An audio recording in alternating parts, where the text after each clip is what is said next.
Es una vez más un gusto estar aquí con ustedes y vamos a hablar un poquito de balonmano, ¿no? Que es nuestro deporte.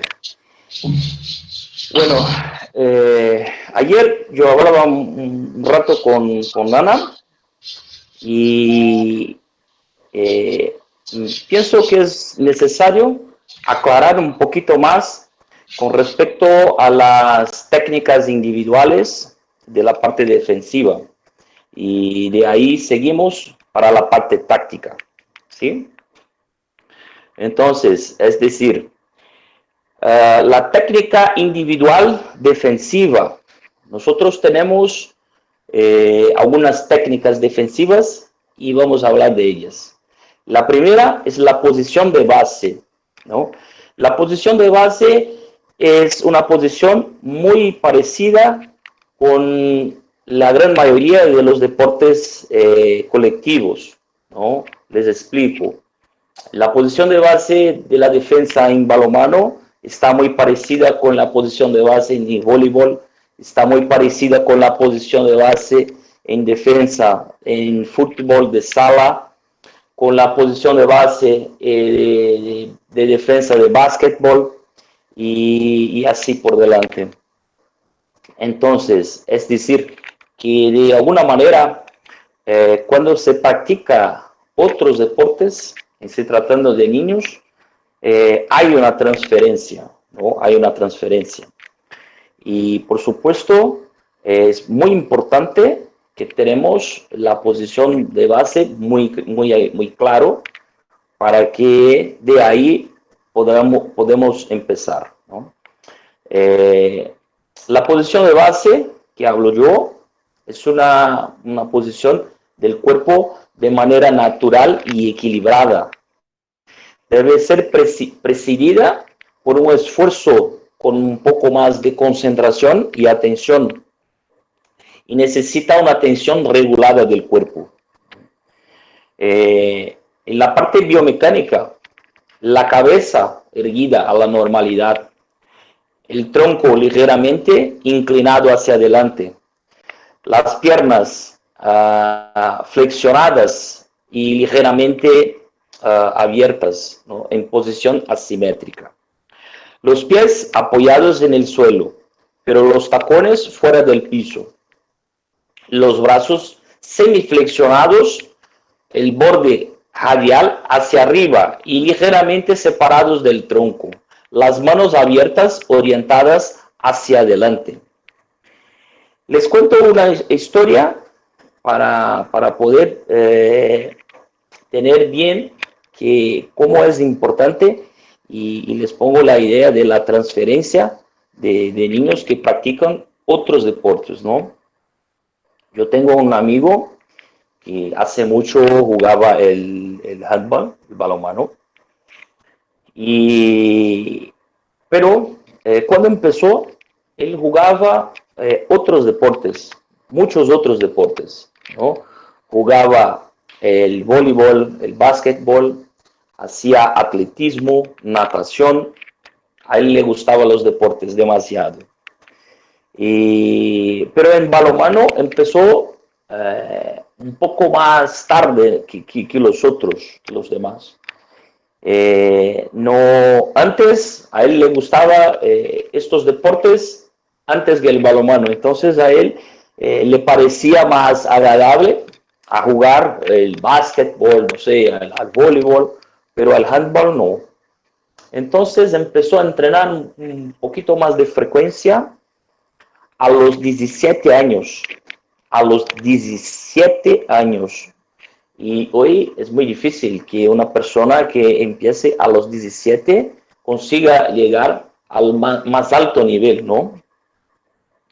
Y este amigo fue a hacer como una selección en un club grande de Brasil, ¿no? Y de ahí le miraron, pero no tenían todavía así mucha experiencia, no tenía mucha, como puedo decir, las técnicas no estaban todavía tan desarrolladas. Pero le seleccionaron. Le vieron con mucha fuerza, mucha velocidad, tenía las capacidades físicas muy por encima de los otros, ¿no? Y de ahí empezar a entrenar. Con 18 años, este compañero ya estaba haciendo parte de los entrenamientos de la selección nacional de juveniles en Brasil. Y de ahí siguió subiendo, subiendo, y hasta que fue seleccionado a participar de los Juegos Olímpicos de Beijing, en China. Entonces, me parece que la transferencia de estas Danilo, qué acciones. pena, se interrumpieron las diapositivas porque hay alguien que está compartiendo la pantalla en este momento. No sé si Sí, Verónica las puede compartir de nuevo. claro, claro. No, por ahora no pasa nada porque estoy contando esta historia, pero igual estoy la primera, ¿sí? Pero Vale, seguimos, tranquilo. ¿sí? Y entonces me parece que es muy importante que haya un desarrollo integral y global, ¿no? Entonces es muy bueno porque este compañero nunca en su vida pensaba que podría ir a un juego, una competición de nivel tan alto, a los Juegos Olímpicos, ¿no? Por supuesto. Entonces, me parece que sí, que es muy bueno que tenemos que entrenar, y para los niños que están en formación, les podemos aprovechar las cosas, las actividades motrices que ellos ya hacen en deportes, si empiezan a jugar el balonmano también, ¿no? Bueno, y la posición de base que les comentaba es importante, no solamente porque es una posición que está ahí estática, sino que es una posición previa para todas las otras acciones que iremos a hacer en cuanto a defensores, ¿no? Les hablo un poquito de la técnica individual defensiva de desplazamientos, ¿no? Por hecho, los desplazamientos son una acción de ir a un lugar a otro en la zona defensiva.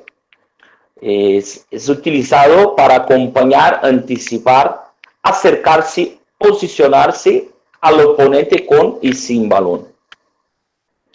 Entonces, todo lo que hago en la cancha, pero de manera orientada, está incluido en la parte de los desplazamientos. Entonces, es decir, los desplazamientos frontales, laterales, diagonales, eso también se entrena, ¿no? A veces a hacer ejercicios puramente de desplazamientos así es un poco aburrido, y por este tema con los más jóvenes les podemos hacer con juegos, con balón, y se ponen los desplazamientos también, y a veces igual sin balón, pero le ponemos como algunas reglas específicas para que ellos hagan estos desplazamientos, ¿sí? Bueno, tenemos también la técnica individual defensiva, la parte de interceptaciones, ¿no? Las interceptaciones es como estar ubicado entre dos atacantes, uno que está en la posición del balón y otro que va a recibirlo. Y en esta posición me desplazo para adelante en el sentido de intentar acortar esta comunicación, ¿no? Para intentar robarle, quitar este balón. Esta es la idea de las interceptaciones, ¿no?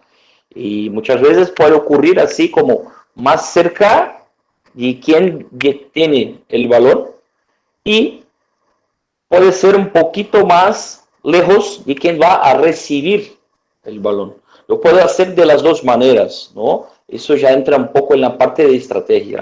¿no? Pero puede ser un poco ese desplazamiento más cerca de quien pasa el balón o un poco más cerca de quien va a recibir el balón. Esa es la idea de las intercepciones, ¿no? Interceptaciones, perdón. Bueno, hablemos un poco de blocajes, ¿no? Blocaje es una acción de cortar la trayectoria del balón después que ese es lanzado a la baliza, ¿no? Entonces, el defensor intenta desde la posición enfrente al oponente a hacer este movimiento con las dos manos para que pueda intentar el blocaje, ¿no? Entonces, para el momento de lanzamiento, tiene que subir los brazos, dirigiéndose a las manos abiertas hacia el balón, con la intención de atacarlo de manera decisiva, ¿sí? Esta es una técnica que está más para defender los puestos defensivos más centrales y laterales. Más adelante vamos a hablar de los puestos defensivos, por supuesto, también, ¿no? Y de verdad que son por tiros o lanzamientos más largos, muchas veces antes de la línea de 9 metros, ¿no? Es una acción para hacer este corte del balón, para que no llegue a la portería, o si él llega con menos velocidad, con menos potencia, ¿sí? Bueno, tenemos también la técnica de defensa de control del oponente. Esa es una